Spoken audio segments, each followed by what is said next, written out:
গতকালকে আমরা মিছিল করলাম, ফুটপাতে আমি এক জায়গায় দাঁড়িয়ে রইলাম, আমাকে ফুটপাতে যে ব্যবসা করছে সে বলছে এখানে দাঁড়িয়ে আছেন কেন, সরেন।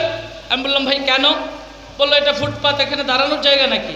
আমি বললাম ভাই এটা কি দোকানের জায়গা? এটা কি দোকানের জায়গা? আপনার দোকানের রাইট আছে তো। এখন আর কথা কয় না।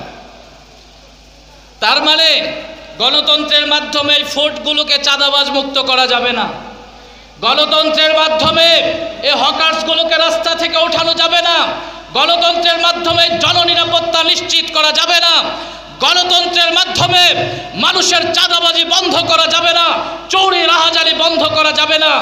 এগুলো যদি বন্ধ করতে হয় তাহলে একটা তন্ত্র লাগবে, একটা মন্ত্র লাগবে, একটা মতবাদ লাগবে, সেটা হলো মুহাম্মদ আরবি হুজুর আকরাম সাল্লাল্লাহু আলাইহি সাল্লামের আলিত মতবাদ ইসলাম। বলেন কি?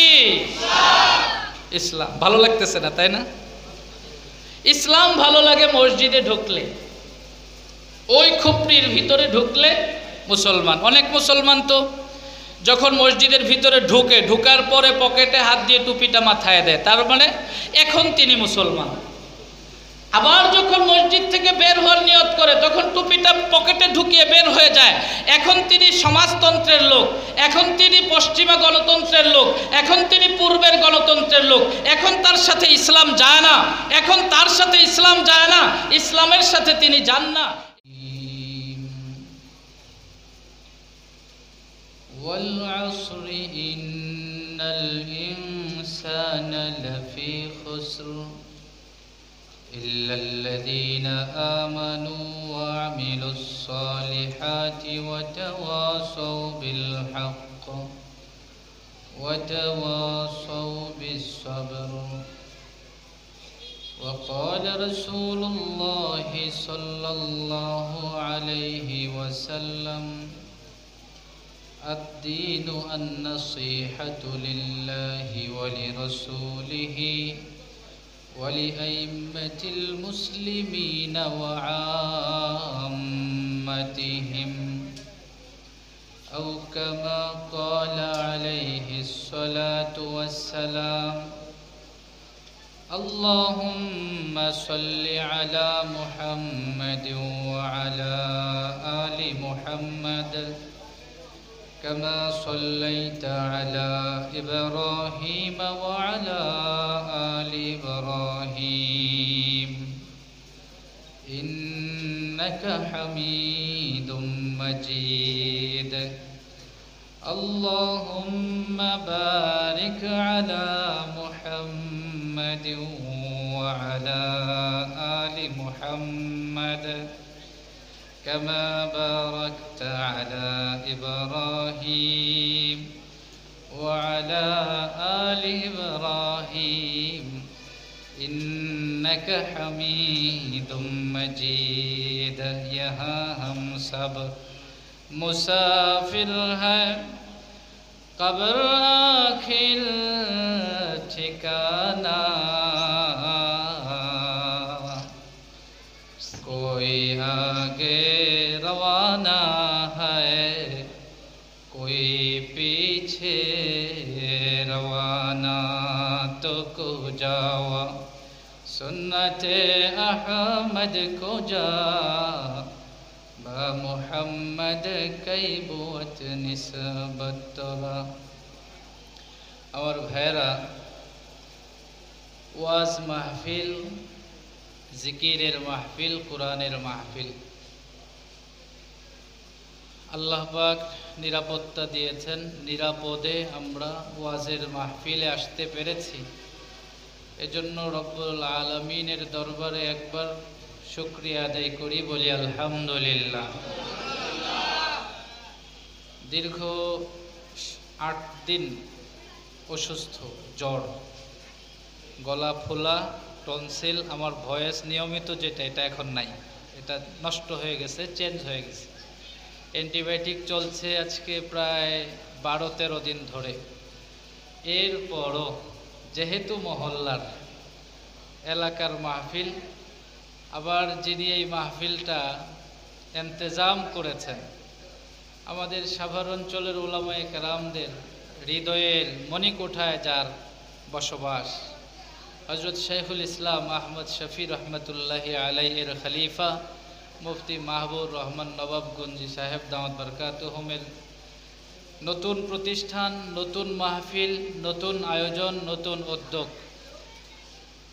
পরিবেশটা ছোট, আয়োজনের জৌলস তেমন নাই, কিন্তু এখানে আজকে এত বড় বড়রা আগমন করবেন যেটা উনি ছাড়া এই অঞ্চলে আর কেউ একত্র করা সম্ভব নয়। এজন্য আমরা শুকরিয়া আদায় করে আরেকবার বলি আলহামদুলিল্লাহ। দেখুন রাফার মুসলমানদের কি অবস্থা, দেখুন গাজার মুসলমানদের কি অবস্থা, অথচ আমরা ভালো আছি কি না বলেন? শুধু ভালো ওরা নাই যারা বাটার দোকান থেকে জুতা চুরি করে, শুধু ভালো ওরা নাই যারা অ্যাপেক্স থেকে জুতা চুরি করে, শুধু ভালো ওরা নাই যারা KFC থেকে কোক চুরি করে খায়, কিন্তু বাকি যত মানুষ সবাই ভালো আছে। কথা বলেন ঠিক না ভাই? ঠিক। চোরেরা কখনো ভালো হয় না, ডাকাতরা কখনো ভালো হয় না, ছিনতাইকারী কখনো ভালো হয় না, অভ্যাস কখনো পরিবর্তন হয় না। আগে করত এক বেশে, এখন শুরু করছে আরেক বেশে। ইসলাম যদি এদেশের রাষ্ট্র ক্ষমতায় আসে তাহলে একটা বাটা জুতা চুরির কারণে নয়, বরং মুদির দোকানের 10 টাকা দামের একটা চকলেট যদি কেউ চুরি করে, ওই চোরের হাত কর্তন করে পরবর্তী ওয়াক্তের নামাজ মসজিদে অনুষ্ঠিত হবে। দেরি করা হবে না, কোনো দেরি নেই।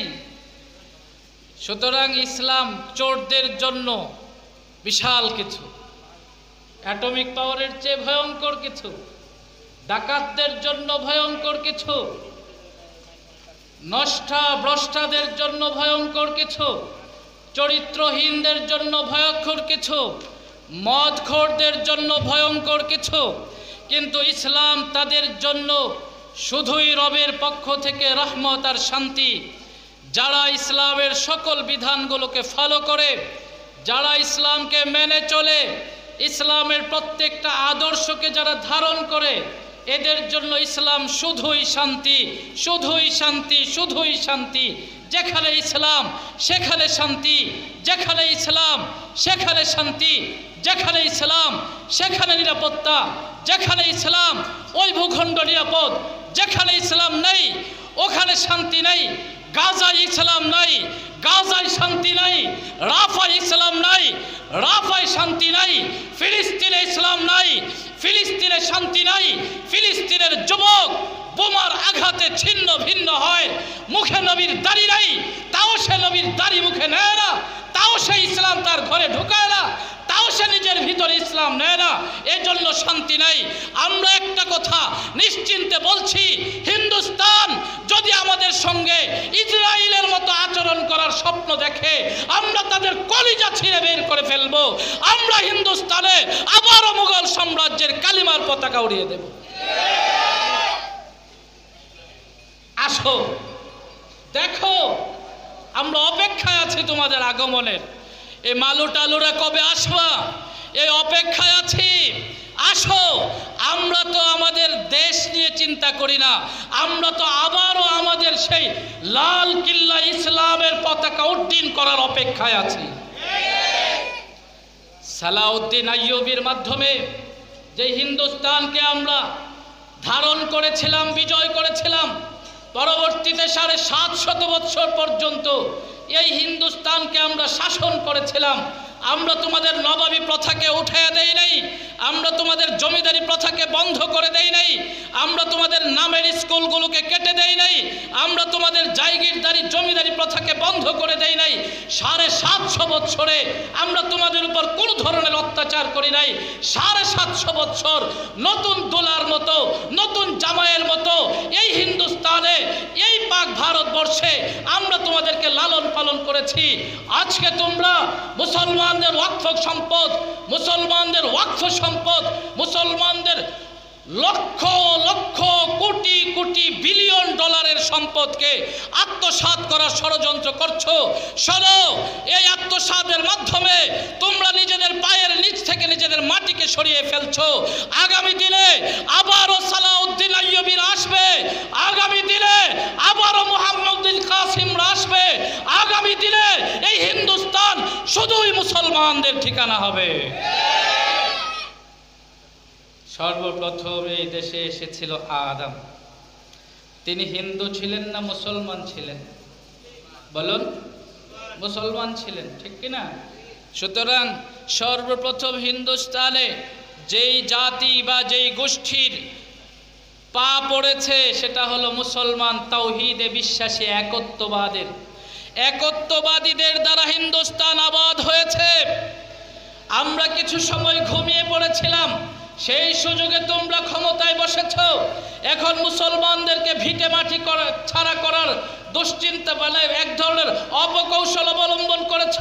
শুনে রাখো, আগামী দিন শুধুই ইসলামের, আগামী দিন শুধুই মুসলমানদের, আগামী দিনের ভবিষ্যৎ একমাত্র ইসলামের, অন্য কারো কোনো ভবিষ্যৎ নেই।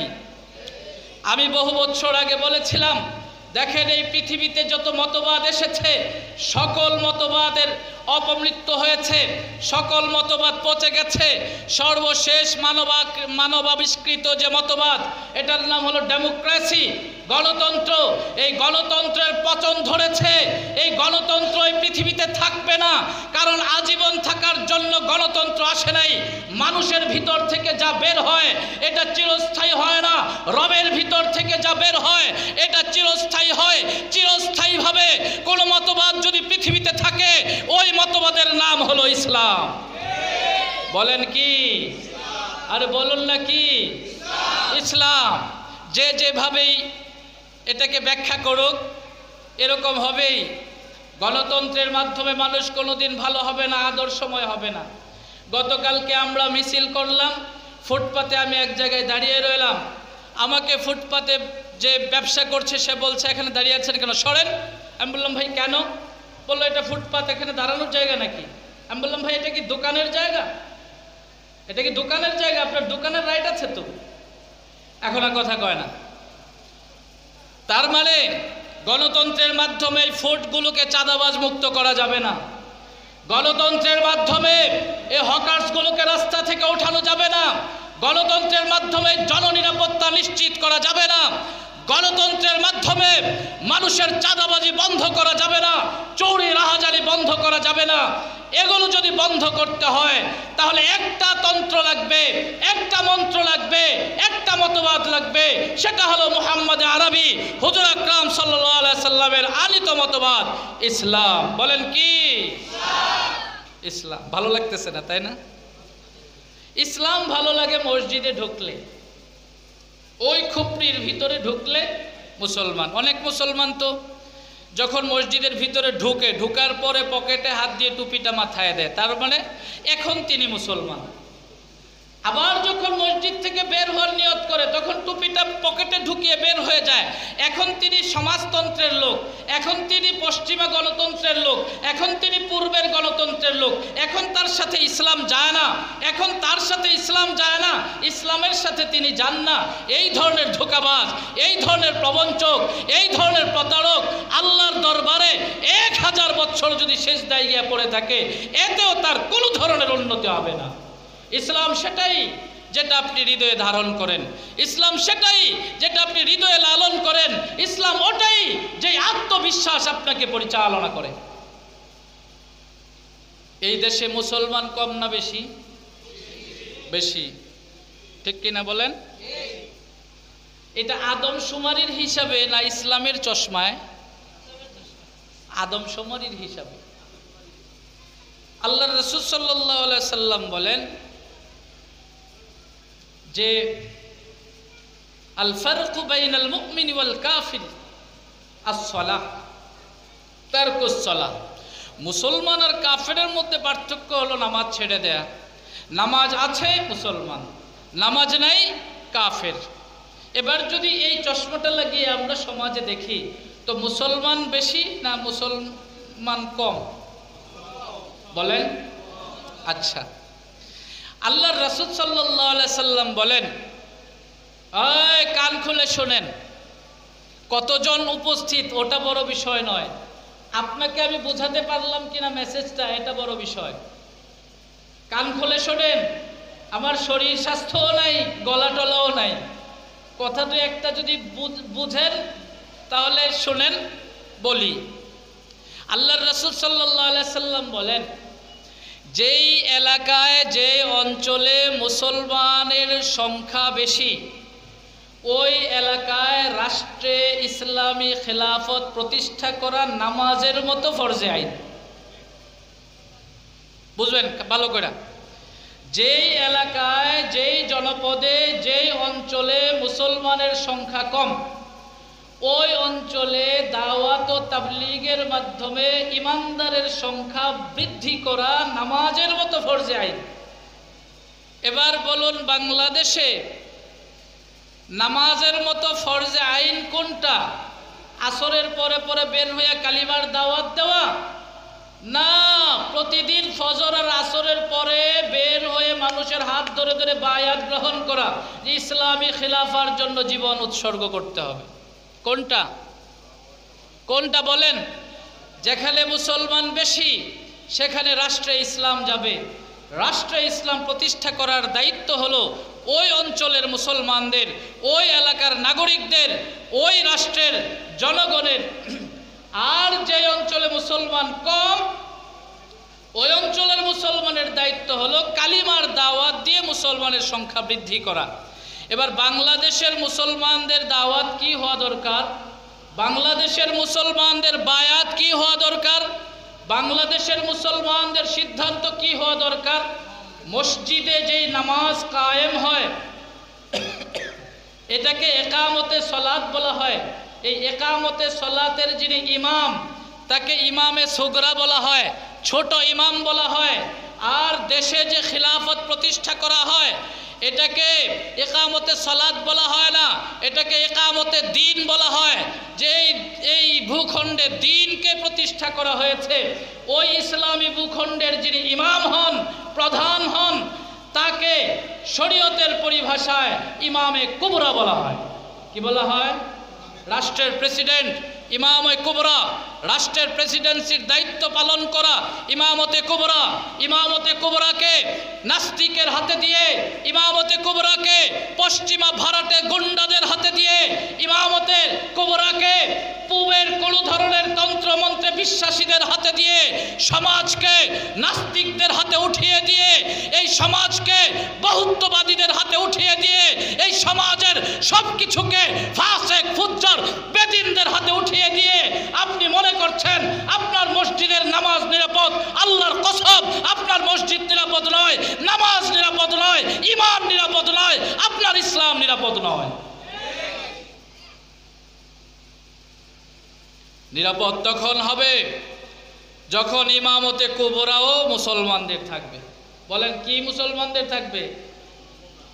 ইমামতে কুবরা। আমি জানি যে অনেকের এখন এই কথাগুলো ভালো লাগবে না, তাই আমি আমার কথা শেষ করে দিচ্ছি। শুধু আপনাদের কাছ থেকে কিছু জিনিস জেনে নিচ্ছি। আল্লাহর রাসূল যখন এসে কালিমার দাওয়াত দিলেন, এর আগে কেউ মুসলিম ছিল? বলেন, আপনারা সবাই কথা বলবেন। এই আমরা যে মার্কা ওয়াজ করি, আপনারা যে মার্কা ওয়াজ শুনেন, এটা শুনতেছেন 1450 বছর ধরে। এই বাংলাদেশে সাহাবীর আমলে ইসলাম আসছে, কিন্তু রাষ্ট্রপন্ত যায় নাই কেন? আপনারা ওয়াজ শোনেন তাই।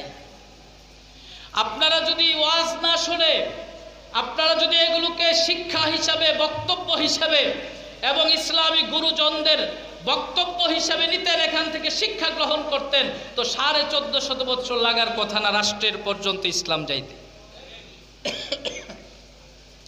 নবীজি যখন ইসলামের দাওয়াত দিলেন তখন এই ভূখণ্ডে মুসলমান কজন? একজনও না, শুধু তিনি। আল্লাহর রাসূল যখন দাওয়াত দিলেন, সেই দাওয়াতে কিছু মানুষ নবীজির উপর ঈমান আনয়ন করলেন, ঠিক কি না? দাওয়াত গ্রহণ করলেন। যখন তারা দাওয়াত গ্রহণ করলেন, একদল মানুষ যখন দাওয়াত গ্রহণ করলেন, এই দল মানুষকে কি বলা হয়? সাহাবী বলা হয়। নবীর দাওয়াত গ্রহণকারীদেরকে সাহাবী বলা হয়। সাহাবী কেন বলা হয়? তারা নবীর সোহবত গ্রহণ করেছেন। তারা নবীর সাহাবায়ে কেরাম যখন ঈমান আনয়ন করেছেন, তাদের ভিতরে দ্বিতীয় কল্পনা ছিল যে এখন আমার নবীর সোহবত সান্নিধ্য গ্রহণ করতে হবে। তাহলে ইসলামের সর্বপ্রথম শব্দ হলো দাওয়াত। নবীজি মানুষকে সর্বপ্রথম ইসলামের দিকে আহ্বান করেছেন। এই সর্বপ্রথম ইসলামের প্রথম শব্দ দাওয়াত।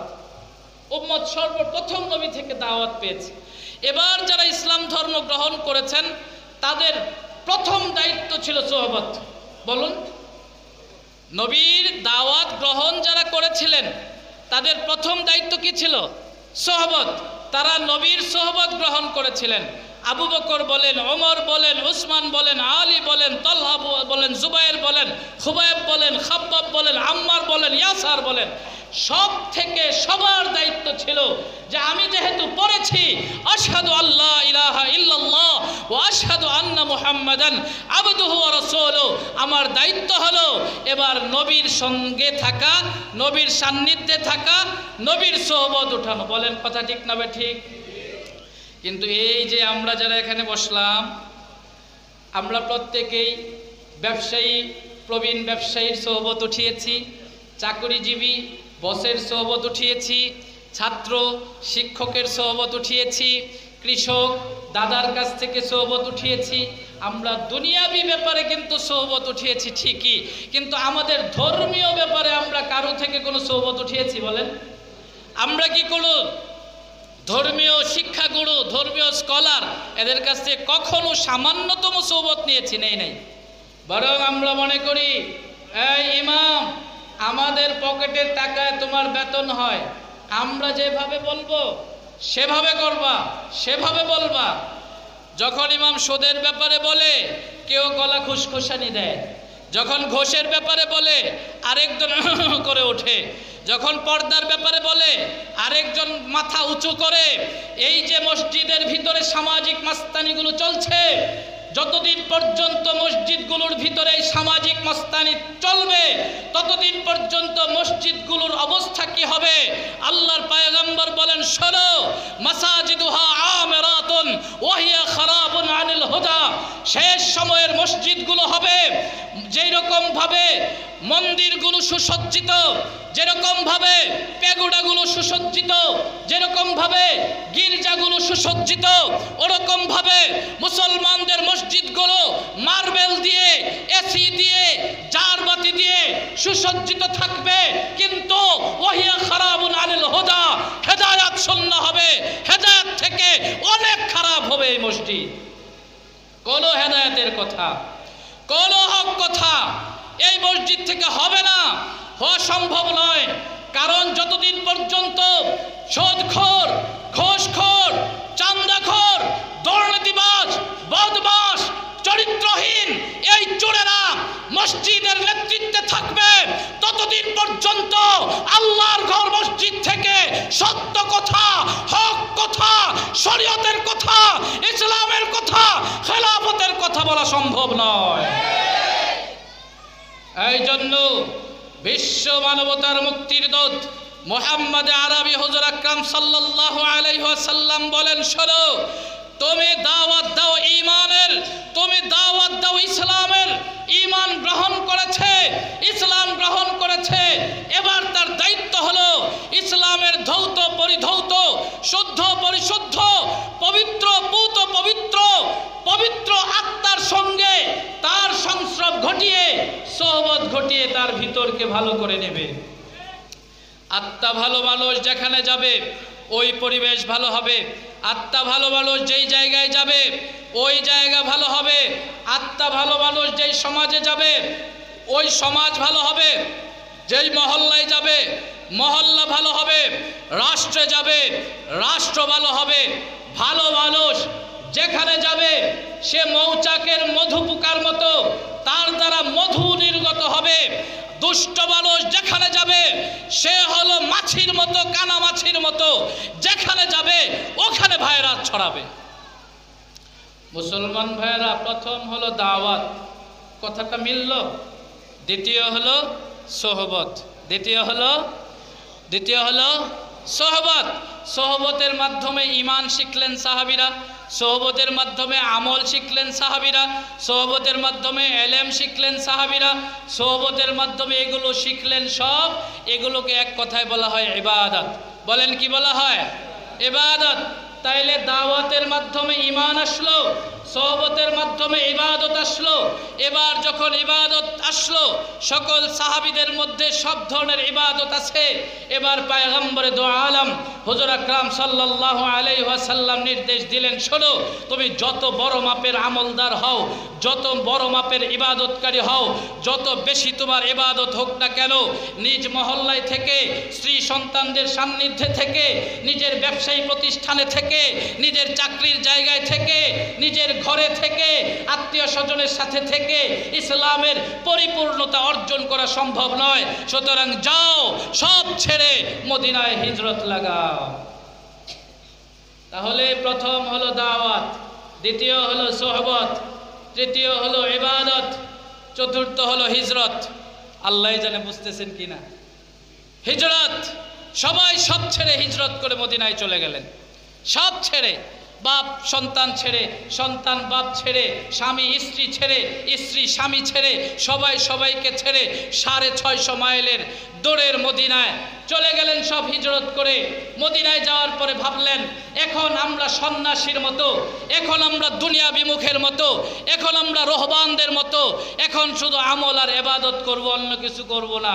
আল্লাহর পয়গম্বর বললেন, না, এখন সব করবা, ব্যবসা করবা, চাকরি করবা, কৃষিকাজ করবা, সব করবা, সব কিছুর সঙ্গে ইবাদত করবা, কিন্তু এখানে আসার পরে আমাদের প্রথম মিশন, ফার্স্ট মিশন হলো আমরা আল্লাহর ঘর মসজিদ নির্মাণ করব। দ্বিতীয় মিশন হলো আমরা নবীর ঘর মাদ্রাসা নির্মাণ করব। তৃতীয় মিশন হলো মসজিদ আর মাদ্রাসার নগরী যখন হয়ে যাবে, তখন এই ভূখণ্ডে আমরা ইসলামী খিলাফা প্রতিষ্ঠা করব।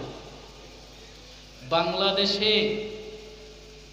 এক গবেষণায় 5.5 লাখ, আরেক গবেষণায় 7 লাখ মসজিদ।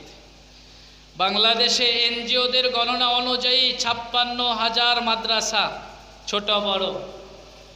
এত মসজিদ হলো, এত মাদ্রাসা হলো, এখন আমাদের দায়িত্ব কি বলেন? খেলাফত। কয় না, বাঁচবেন না, না বললেও বাঁচবেন না। কয়াটয়া মরেন, যাতে কইতে পারেন যে না বলছি তো। এরপরের দায়িত্ব কি? খেলাফত। এই খেলাফত প্রতিষ্ঠার জন্য যেই রাসূলের গায়ে মশা বসে নাই, সেই রাসূলের গায়ে অসংখ্য বর্ষা নিক্ষিপ্ত হয়েছে। এই খিলাফতের প্রয়োজনে আল্লাহর রাসূলের দুইটা দাঁত শহীদ হয়ে গেছে। এই খিলাফার প্রয়োজনে রাসূল সাল্লাল্লাহু আলাইহি সাল্লামের কপালের চারা 2 ভাগ হয়ে গেছে। এই খিলাফার প্রয়োজনে রাসূলের পা থেকে মাথা পর্যন্ত রক্তাক্ত হয়েছে। শুধু কি তাই, আবু বকর বিষ পান করেছেন, আবু বকরের পুরো শরীর বিষে বিষাক্ত হয়ে গিয়েছে, আবু বকরের পুরো শরীর রক্তে রঞ্জিত হয়েছে, আবু বকরকে মেরে তার মা তাকে চিনে না, এইভাবে তার চেহারাকে নষ্ট করে দেওয়া হয়েছে। ওমরকে আঘাত করা হয়েছে, আঘাতে আঘাতে ওমরের শরীরকে জর্জরিত করে দেওয়া হয়েছে। ওমর শেষ পর্যন্ত শাহাদাতের পেয়ালা পান করে দুনিয়া থেকে বিদায় হয়েছেন। হযরতে উসমান গনি রাদিয়াল্লাহু তাআলা আনহুকে মসজিদে নববীতে শহীদ করে দেওয়া হয়েছে। হযরতে আলীকে খলিফাতুল মুসলিমিন থাকা অবস্থায় শহীদ করে দেওয়া হয়েছে। তালহা, জুবায়ের, খাব্বাব, খুবাইব, আম্মার, ইয়াসির, এদের সবাইকে শহীদ করে দেওয়া হয়েছে। আরে বুখারী শরীফের মধ্যে একসঙ্গে 70টা শহীদের নাম এসেছে, তাদের সবাইকে শহীদ করা হয়েছে। পয়গম্বর 99টা যুদ্ধ করেছিলেন, 44টা যুদ্ধের নেতৃত্ব দিয়েছিলেন, 23টা যুদ্ধ সংঘটিত হয়েছিল। এই সমুদয় যুদ্ধের সার নির্যাস ছিল ইসলামী খিলাফা। রাষ্ট্রে ইসলাম প্রতিষ্ঠিত হবে, রাষ্ট্রের সকল জনগণ ইসলামের আইন অনুযায়ী পরিচালিত হবে, রাষ্ট্রের সংবিধান কোরআন হবে, রাষ্ট্রের আইন নবীর সুন্নাহ আর হাদিস হবে। আর এখন ওয়াজ শুনতেছেন, কালকে যার যার দলের মিছিলে যার যার পছন্দের নেতার পিছনে আপনি কি মিছিল করবেন? এপার ভাঙে ওপার ঘরে, এই তো নদীর খেলা, সকাল বেলার ধনী রে তুই, ফকির সন্ধ্যা বেলা। কবি তো এটা বানাইছে, কিন্তু এইটা বলা দরকার ছিল। এই দল ভাঙে ওই দল ঘরে, এই তো দেশের খেলা। সকাল বেলার মুমিন রে তুই, কাফের সন্ধ্যা বেলা। কথা বলেন ঠিক না বেঠি? দলাদলি করবেন, ইমান থেকে বিচ্যুত হবেন। যে তার দলের জন্য যত বেশি মায়া দেখায়, যে তার দলের জন্য যত বেশি কুরবানি দেয়, সে ইসলাম থেকে তত দূরে চলে যায়। ইসলাম বলে দল একটাই, এই দলের নাম ইসলাম। দল কয়টা? এটার নাম কি বলেন? আপনার পরিচয় কোরআন দিচ্ছে, আপনার পরিচয় কি শুনুন। পৃথিবীতে সর্বোত্তম মানুষ সাহাবায়ে কেরাম। আল্লাহ তাআলা বলেন এই সাহাবীদের পরিচয় আমার কাছ থেকে শোনো। আস-সাবিকুন আল-আউয়ালুন মিনাল মুহাজিরিন ওয়াল আনসার।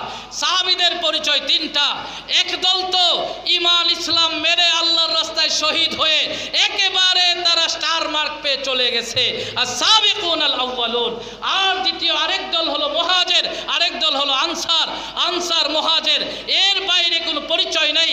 ও মুসলমান, আপনি মজিদপুরের বাড়িওয়ালা, আপনার পরিচয় আপনি আনসার। আমি দূর থেকে হিজরত করে আসছি, আমার পরিচয় মুহাজির, আমি মুহাজির, আপনি আনসার। আমাদের দুই ভাইয়ের দায়িত্ব হলো এই অঞ্চলে ইসলামকে প্রতিষ্ঠা করা। এই অঞ্চলে ইসলামকে প্রতিষ্ঠা করা এটা আমার দায়িত্ব, এটা আপনার দায়িত্ব। ইসলাম শুধু আমাকে বলে নাই তুমি ইসলামের জন্য করো, ইসলাম আপনাকেও বলছে। ইসলাম শুধু আমাকে বলে নাই তুমি ইসলামের কথা বলো, ইসলাম আপনাকেও বলছে।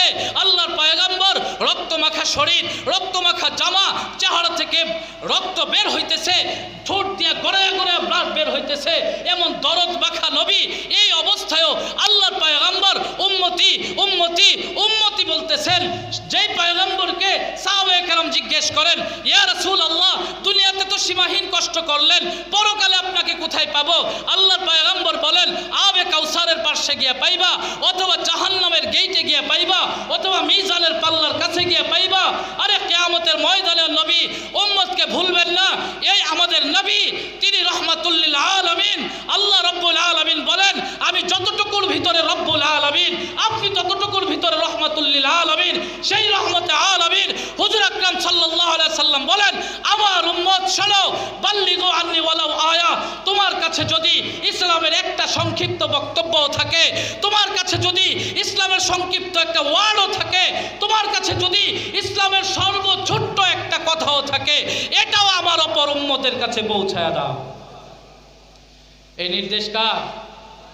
বলেন, এই নির্দেশ কার? এজন্য আমার ভাইয়েরা, আপনি কোন পেশায় আছেন, কোন শিক্ষা গ্রহণ করেছেন, কোন বংশে জন্মগ্রহণ করেছেন, আপনার হাইট কত, আপনার ওজন কত, ইসলাম কিছুই দেখে না। ইসলাম শুধুমাত্র দেখে আপনার ভিতরে ইসলাম আছে কতটুকু। কতটুকু ইসলাম আপনি ধারণ করেন, কতটুকু ইসলাম আপনি ধারণ করেন। এজন্যই কৃতদাস, এজন্যই কৃতদাস। আল্লাহর রাসূল সাল্লাল্লাহু আলাইহি ওয়াসাল্লাম বলেন, শোনো, সর্বপ্রথম আমি জান্নাতে যাব, আর যে উটনিতে করে আমি জান্নাতে যাব, সেই উটনির লাগামটা ধরা থাকবে কার? বেলালে হাবশী। তো উটনি টাইনা যে ঢুকবে, আগে কে ঢুকবে? বেলালে হাবশী ঢুকবে। বেলালে হাবশী কেন ঢুকবে? বেলালে হাবশী শিক্ষা নেই, দীক্ষা নেই, শহরে ভদ্রতা নেই, কিচ্ছু জানে না, ভিন দেশি, পরদেশি, মরুভূমিতে পড়ে থাকা এক কৃতদাস। মালিক যাকে কোনোদিন ভালোভাবে তাকিয়ে দেখে না, যার চোখগুলো ছোট ছোট, চোখের ভিতরের পাত্তিগুলো নীল বর্ণের, ছোট চোখ, বিড়ালের চোখ বিশিষ্ট, নাকটা চ্যাপ্টা, অত্যন্ত মোটা, ঠোঁটগুলো অত্যন্ত মোটা মোটা, বিশ্রী চেহারা। আরে কুশ্রী হওয়ার যতগুলো আলামত সব তার চেহারায় আছে, বিশ্রী হওয়ার যতগুলো আলামত সব তার চেহারায় আছে। আঙ্গুলের মাথাগুলো চ্যাপ্টা চ্যাপ্টা, হাতুড়ির মতো মোটা মোটা, এইরকম একটা বিশ্রী চেহারা, কুশ্রী চেহারা, শিক্ষাহীন, দীক্ষাহীন, সমাজ সামাজিকতা শূন্য, সমাজ সামাজিকতা নেই। পাহাড়ের মধ্যে গরু ছাগলের সাথে যার বাস, এমন একটা ব্যক্তি, তার কাছে আওয়াজ পৌঁছলো এই ব্রহ্মাণ্ডের একজন রব আছে, এই সব কিছুর একজন স্রষ্টা আছে, স্রষ্টার পক্ষ থেকে একজন প্রেরিত দূত এসেছেন। তিনি বলেন স্রষ্টা একজন, তিনি হায়াতের মালিক, তিনি মৌতের মালিক, তিনি ইজ্জতের মালিক, তিনি বেইজ্জতের মালিক, তিনি রাজত্বের মালিক, রাষ্ট্র থেকে সরানোর মালিক। ইজ্জত তার কাছে, বেইজ্জত তার থেকে। কে সিংহাসনে থাকবে এটা তিনি চূড়ান্ত করেন, কে সিংহাসন থেকে ভাগবে এটা তিনি চূড়ান্ত করেন। কার ঠিকানা গণভবনে হবে এটা তার সিদ্ধান্ত, কার ঠিকানা গণভবন ছেড়ে ইন্ডিয়ার কোনো এক অজ্ঞাত জায়গায় হবে এটা তার সিদ্ধান্ত। তিনি ফয়সালা করেন সব কিছু। তার এক দূত এসেছে পৃথিবীতে, সেই দূত বলে আমাকে মানো, আমাকে বিশ্বাস করো, আমার অনুসরণ করো, আর একত্ববাদের স্বীকৃতি দাও, তাহলে তুমি মুসলিম। যদি তা করতে পারো আল্লাহ তোমাকে জান্নাত দিবেন। সুবহানাল্লাহর আমশা বানায় ফেলছেন, বলেন সুবহানাল্লাহ। আমি কি ওয়াজ নাকি যে ওয়াজ করবো না? সে বেড়া কোত্থেকে জানি, কইলে কইলাম ডাইলে নাই। আমি তো আপনাদের মহল্লার মানুষ, 17 বছর দেখছেন, এখনো চিনেন না। 17 বছর আমাকে ওবায়দুল কাদেরের মধ্যে কই মানুষ বাসে কয় বছর, ঠিক না?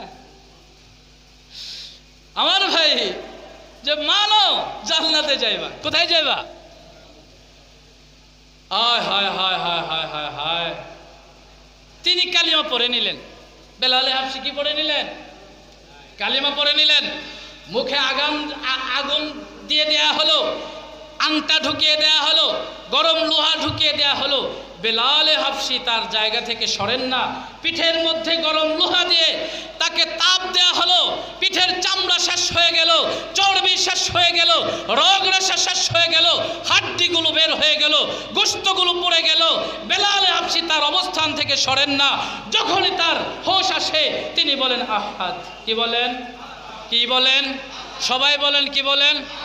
قل هو الله أحد الله الصمد لم يلد ولم يولد ولم يكن له كفوا أحد। বেলালে হাবশি বলেন আহাদ। বেলালে হাবশির অন্য কোনো আওয়াজ নাই, বেলালে হাবশির অন্য কোনো শব্দ নাই। বেলালে হাবশির জবান থেকে শুধুই বের হয় আহাদ, শুধুই বের হয় আহাদ। বেলালে হাবশি যখন আহাদ আহাদ উচ্চারণ করে, বেলালে হাবশি মরুভূমিতে মালিক তাকে নির্যাতন করে। আল্লাহ বলেন ফেরেশতা জিবরাইল যাও, আমার হাবিবের সামনে একটা পর্দা মেলে দাও, আর আমার হাবিবকে তার দৃশ্যগুলো দেখায় দাও। বেলালে হাবশি আহাদ আহাদ আহাদ আহাদ করে। মদিনায় যখন রসুল গেলেন, এবার আল্লাহর পয়গম্বর বলেন আজানের ধ্বনি কি হবে এটা তোমরা সকলেই নির্ণয় করো। বেলালে হাবশি স্বপ্ন যুগে পেলেন আজানের ধ্বনিগুলো। বেলালে হাবশি নবীর কাছে এসে বলেন ইয়া রাসূলুল্লাহ, আমি তো আজান পেয়েছি। নামাজ দিয়ে আল্লাহ তাআলা বান্দাকে নামাজের দিকে যেই শব্দের মাধ্যমে ডাকে সেটা হলো আজান। এই আজানের শব্দটা বেলালে হাবশি দেখলেন, কারণ হলো বেলালে হাবশি ঈমানের জন্য, ইসলামের জন্য, পয়গম্বরের ভালোবাসার জন্য তার পিঠের চামড়া, তার পিঠের গোশত, তার পিঠের রগরেশা, তার সব কিছুকে বিসর্জন দিয়েছেন। বেলালে হাবশি শুধু পিঠ দেন নাই, বেলালে হাবশি তার পেটও দিয়েছেন, বেলালে হাবশি তার সিনাও দিয়েছেন। বেলালে হাবশি এখানেই শেষ নয়, বেলালে হাবশির জিহ্বা পর্যন্ত, গলা পর্যন্ত তার মালিক ঈমান ইসলামের কারণে পুড়িয়ে দিয়েছিল। এই জন্য আল্লাহ তাআলা বেলালে হাবশিকে আজানের জন্য মুনতাখাব করলেন। আমার কথার একেবারে শেষ পর্যায়ে চলে এসেছি। অত্যন্ত মনোযোগিতা কাম্য। যে যেই জায়গায় থেকে আওয়াজ শুনছেন ভুল বোঝার কোনো অবকাশ নাই।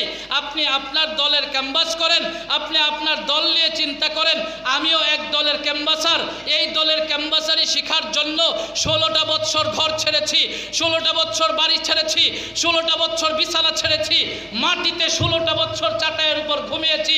সুতরাং আমি তার ক্যাম্বাসি করব যতদিন আমার রুহ আছে, যতদিন আমার দিমাগ সুস্থ আছে, যতদিন আমি জীবিত আছি, ততদিন ওই মালিকের ক্যাম্বাস করাই আমার কাজ হবে। যা হোক, আলহামদুলিল্লাহ, আমাদের সাভারের সিংহপুরুষ, রাজপথের অগ্নিমশাল শ্রদ্ধেয় প্রিয় ভাইজান চলে এসেছেন।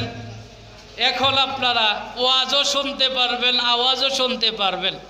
গর্জন দিলেও বুঝবেন কেমন হুঙ্কার দেয়, ওয়াজ করলেও বুঝবেন কত মিষ্টতার ভাষা।